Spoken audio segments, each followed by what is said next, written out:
welcome back to my channel dengan aku Feby. Dan hari ini aku bareng dengan suamiku karena hari ini kita bakalan Q&A seputar lahiran dan seputar baby Gio. Kita bahas dari yang lahiran dulu ya. Oke, pertanyaan pertama langsung aja. Kenapa pilih lahiran sesar? Sebenarnya kita udah sering jelasin ini ya Be, tapi ya silakan dijelaskan lagi oleh suamiku. Jadi sebenarnya ini masalah medis ya. Yes. Jadi bukan pilihan lagi. Karena Feby itu matanya adalah min 700 ya. Ya. Min 7. Kalau lahiran normal itu kan karena ibunya tuh ngeden. Kalau ngeden itu matanya bisa buta gitu loh. Jadi Feby pilih sesar itu karena memang ya dianjurkan sama dokter untuk sesar gitu, lebih aman. Oke, lanjut. Berapa biaya lahiran? Sebenarnya nggak pengen aku bahas, tapi banyak banget yang nanya. Mungkin untuk referensi mereka lahiran juga kali ya. Tapi tergantung sih, biaya lahiran tuh tergantung Rumah sakit, dokternya, banyak hal gitu loh. Kamar yang kalian pilih, Ya, karena terus- kita pilihnya kamarnya lumayan yang bagus, jadi ya agak mahal sih punya Ya. kita ya. Mahalnya pun memang karena sesuai gitu. Berapa? Sekitar 30-an juta ya.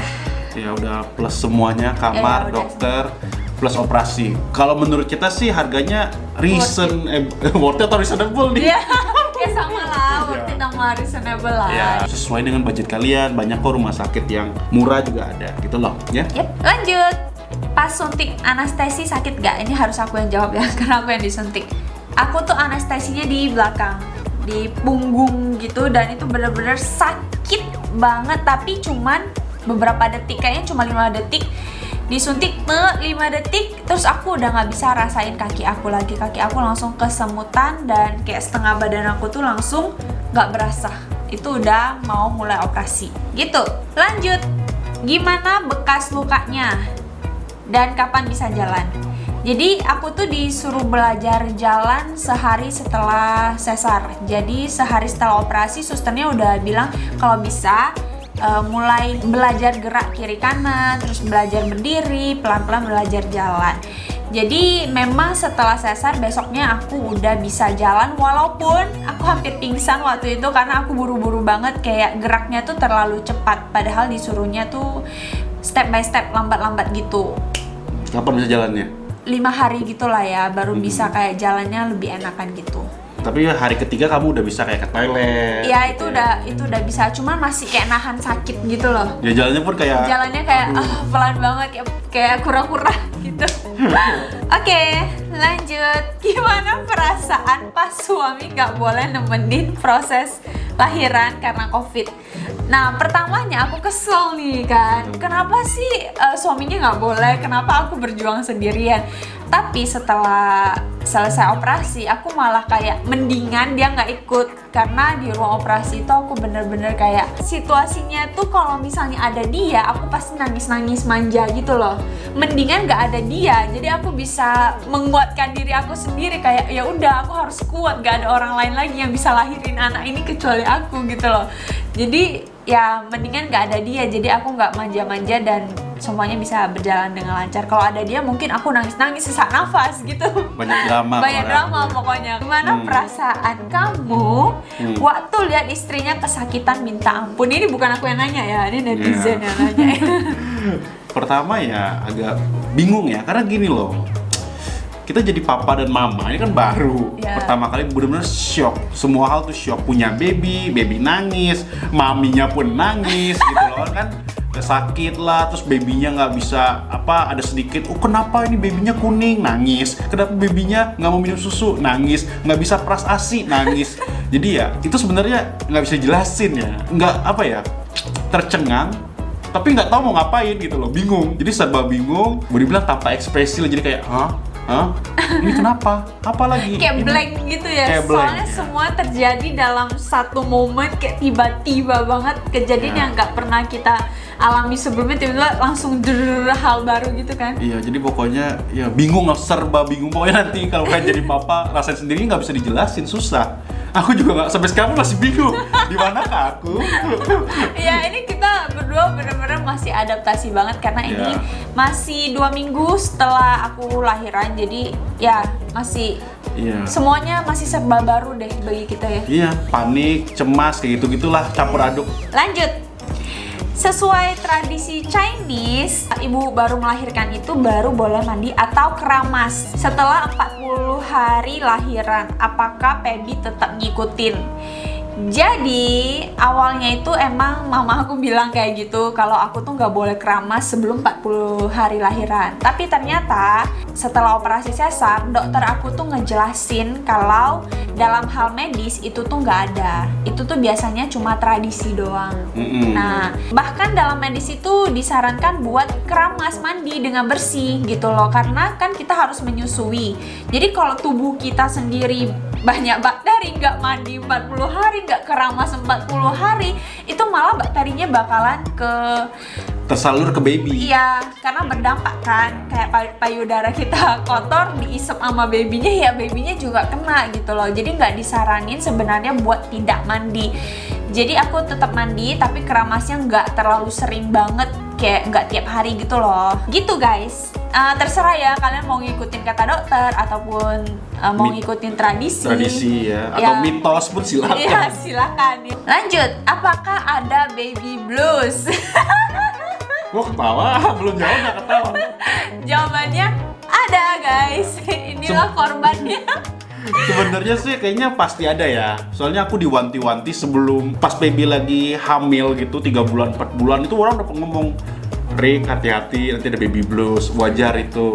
Kamu harus kayak apa namanya, sabar kayak gitu-gitu. Jadi dokter pun kasih tahu, teman-teman aku yang udah punya anak pun kasih tahu. Jadi pas pertama tuh aku sempet kayak remehin, apaan sih baby blues, aku nggak tahu apa itu baby blues. Nah setelah itu baru tahu ternyata baby blues itu ada. Dan Aku sangat juga sih. gila. Jadi baby blues itu wajar karena begini ya, apalagi seorang ibu itu sangat depresi, stres, dan pokoknya waduh luar biasa deh, tertekan. Dalam 9 bulan dia apa ya, bawa baby lah ya, bawa makhluk hidup di perut dia, nggak bisa tidur dengan nyaman, nggak bisa dengan ini, dengan itu, badannya hancur. Nah pas lahiran pun sakitnya minta ampun, harus nyusuin tiap 2 jam guys. Dan kalau nggak ada susu pun stres ya. Jadi ya itu luar biasa baby blues. Baby sempat teriak-teriak, nangis-nangis, sempat kayak pengen kayak tuh babynya tolong jauhin dikit dong, padahal aku tahu dia sayang banget sama babynya, suka banget sama babynya, cuman ada momennya dia pengen udahlah babynya jauhin dulu, aku nggak mau deket dulu gitu loh, biar dia bisa tenangin diri kayak gitu. Ya aku wajar juga, jangan kan mamanya, aku pun Papa blues ya. Papa blues juga ada gitu. Jadi kayak babynya nangis nih, cuma mamanya doang yang bisa nyusui gitu, kasih makan gitu. Dan aku tuh kayak nggak ngapa-ngapain, jadi tuh kayak serba salah. Memang aku ganti popok dan lain-lain, tapi kayaknya hal yang vital tuh kayak aku nggak. Kamu nggak bisa bantu aku menyusui, Ya. intinya tuh kayak gitu. Padahal aku tuh perlu bantuan dalam menyusui gitu loh. Ya, jadi aku stres juga gitu, kayak aku nggak berguna banget, nggak bisa bantu nyusui gitu ya, hal yang vital gitu loh. Jadi ya kayak gitu-gitulah. Oke. Sebenarnya ada ditanya sih, ada drama nggak di rumah setelah jadi ibu baru? Ya dramanya itu karena baby blues itu ya. Baby blues. Kayak aku pernah nangis-nangis, teriak-teriak, kayak aku teriak ke dia, jadi dia korbannya. Iya. Karena kan nggak mungkin dong teriak ke babynya ya, karena babynya juga nggak salah. Sebenarnya dia juga nggak salah sih, cuman ya karena aku nggak tahu mau meluapkan ke siapa ya, jadi dia korbannya. Ya. Luka sesar tuh kan masih sakit, masih terasa. Terus aku tuh harus menyusui 2 jam sekali. Terus juga belum, ini drama paling heboh ya selama lahiran adalah drama payudara bengkak karena kebanyakan ASI. Nah itu yang kayak bikin mood tuh jadi kacau banget karena aku harus mompa, menyusui. Lanjut. Ini pertanyaan terakhir untuk lahiran. Nantinya kita bakalan bahas tentang baby Gio. Berat badan setelah lahiran. Jadi sebelum hamil itu berat badan aku 48 kilo. Dan sebelum lahiran yang kayak pas 9 bulan bener-bener gede banget itu 65 kilo. Nah setelah lahiran langsung menyusut jadi 55 kilo. Lanjut, sekarang adalah sesi pertanyaan tentang baby Gio. Yang pertama. Biar Gio yang jawab dong. Ya Gio-nya lagi tidur. Oh ya udah. Yang pertama, kenapa pilih nama Gio? Silakan. Kita pengen nama anak tuh simple, kosakatanya 1 dan hurufnya tuh kalau bisa 3. Jadi tuh nggak panjang, jadi nyebutnya tuh gampang gitu loh. Kayak aku kan Ricky, kamu Pebi. Tetap aja disingkat-singkat orang kayak aku, Ricky itu dipanggil Rick, Pebi dipanggil Pep. Jadi gimana kalau kita punya nama anak itu satu kosakata tapi 3 huruf. Jadi nggak perlu disingkat nama orang lagi gitu loh. Jadi kita pilih-pilih, akhirnya dapatlah nama Gio. Jadi aku sih yang saran, gimana kalau nama cowok itu Gio? Kayaknya keren. Terus dia bilang, iya oke. Jadi ya nggak ada arti sih. Iya, kita nggak tahu kayak nyari artinya apa. Kita tuh nggak kayak gitu. Pokoknya kita suka namanya. Terus di belakangnya kita tambahin marga kamu, Santoso, marga keluarganya. Jadi ya udah, Gio Santoso. Jadi nggak akan disingkat-singkat lagi namanya. Itu jadi mudah gitu aja gitu. Yep. Dan juga gampang disebutin. Aku nggak mau nama anak aku tuh ribet banget disebutin kayak panjang banget. Terus nama bahasa Inggris yang panjang-panjang gitu kayak ribet banget. Tapi itu ini ya. Terserah kalian. Jangan tersinggung. Jangan tersinggung guys, gak apa-apa, itu pilihan masing-masing. Oke. Lanjut. Gio tidur di kamar sendiri atau bareng kita? Jadi karena Gio sekarang masih harus nyusu setiap 2 jam sekali, lebih efisien kalau Gio tidurnya bareng kita. Tapi nggak benar-benar di tempat tidur kita bertiga gitu, nggak. Di Gio tuh ada boxnya sendiri, baby boxnya sendiri, jadi pisah sama kita walaupun benar-benar di samping kita banget ya. So masih tidur di kamar kita, belum tidur di kamarnya sendiri. Mungkin pun tidur di kamar sendiri udah setahun 2 tahun. Kayaknya pun kita nggak tega sih. Iya, nggak tahu sih. Ini karena mungkin anak pertama, walaupun kita udah prepare kamarnya, tapi nggak tahu kita belum tega aja biarin dia tidur sendiri. Yang penting sih kita udah prepare. Kapanpun kita siap, dia udah punya kamar gitu loh. Iya, mending disiapin dulu kamarnya. Jadi kalau nanti dia mau tidur di kamar ya bisa ada gitu loh. Gio Mimi ASI atau Sufor? Sementara ini Gio tuh Mimi ASI, kadang-kadang dicampur sama Sufor, maksudnya selang-seling gitu. Terus ASI-nya langsung ada atau enggak? Dari aku pertama lahiran, terus itu langsung dites kan ada ASI atau enggak. Itu ASI-nya memang ada dan yap, langsung ada. Lanjut, gimana rasanya abis punya Gio? Silakan duluan Bapak. Rasanya ya... Oh, aku tahu. Rasanya mantap. Dari sis semongko. Rasanya ya nggak bisa serius jadi males lah. Ya, ini hal yang nggak bisa, susah diungkapkan dengan kata-kata. Kayak dikasih kado yang harganya tuh tak terbayang priceless lah, priceless. Jadi ya kita nggak tahu mau gimana, cuma bisa bersyukur dan bersyukur. Jadi nggak tahu, mau bingung aja. Wow, ini kadonya sangat luar biasa. Dan kadang aku ngeliat Gio tuh, ini masih nggak percaya ya? Ini bagian dari aku loh, dan dia hidup sekarang gitu loh. Jadi aku kayak, wow, ini kayak amazing banget. Bahkan aku kayak, kok bisa ya ini di dalam perut aku dia bisa punya rambut, punya kuku. Kayak pas lahir tuh aku bener-bener, ini bener-bener dari perut aku keluarnya gitu loh. Jadi kita masih speechless banget. Dan kayak, ya ini kayak anugerah kayak gitu. Dan bersyukur banget sih. Itu perasaan yang paling bahagia kayaknya ya. Ya, dalam hidup kita kayak itu paling bahagia ya. Ini kalian nggak punya anak pertama, rasain deh, wow. Jangan anak pertama, anak ke-13 pun tetap wow. Oke, perbedaan sebelum dan sesudah punya Gio. Ini yang paling berasa adalah tidur. Jadi tidur tuh benar-benar kayak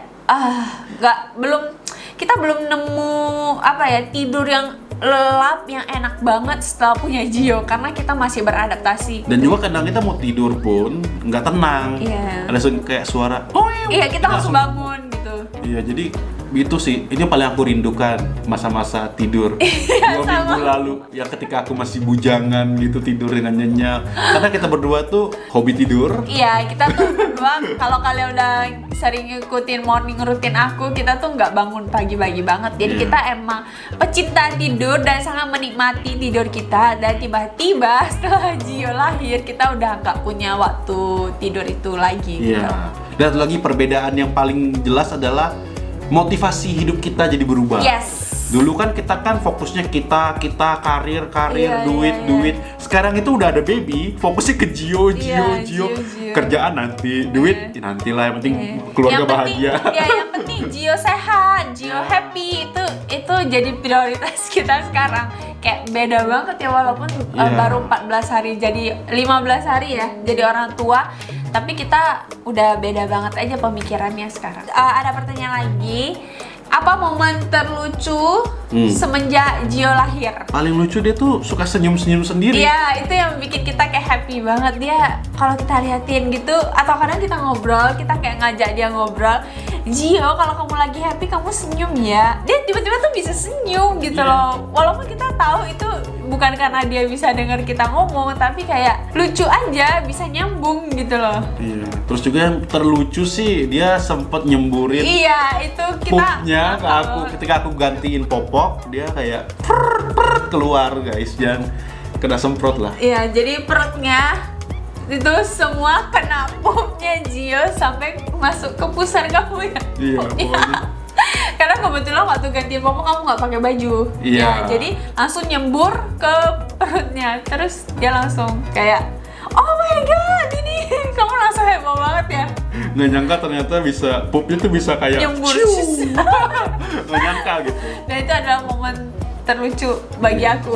Aku juga sialan. Aku ketawain terus. Ini ada pertanyaan terakhir, kapan mau punya adik? Kalau jujur, kalau ditanya ke aku belum bisa jawab sekarang karena akunya aja baru selesai baby blues ya. Ini nggak tahu udah selesai atau belum baby bluesnya ya. Kalau Jadi, tanya sekarang sih kayaknya susah jawab. susah jawab. Tapi nggak tahu kalau baby Gio udah 3-4 tahun, mungkin dia nanyain mau adik atau apa biar nggak kesepian, mungkin kita mau lagi. Tapi Iya. ya nggak tahu. Tapi jaraknya mungkin agak sedikit 3 tahunan lah ya jaraknya, minimal 3 tahunan. Nggak mungkin sih tahun depan udah punya baby lagi. Tapi kalau namanya dikasih, Iya. ya gimana mau? Ya, itu kan planning kita doang ya. Kalau emang dikasih ya Terima kita bersedia merawat. Tapi kalau bisa sih 3 tahun lagi deh. Ampun. Ya, kita mau istirahat dulu ya. So, segitu aja guys Q&A kita hari ini. Thank you banget udah nonton video ini dari awal sampai akhir, and we'll see you on our next video. Bye bye. Nggak kerekam, nggak kepencet. Ih, Dari tadi nggak kerekam loh.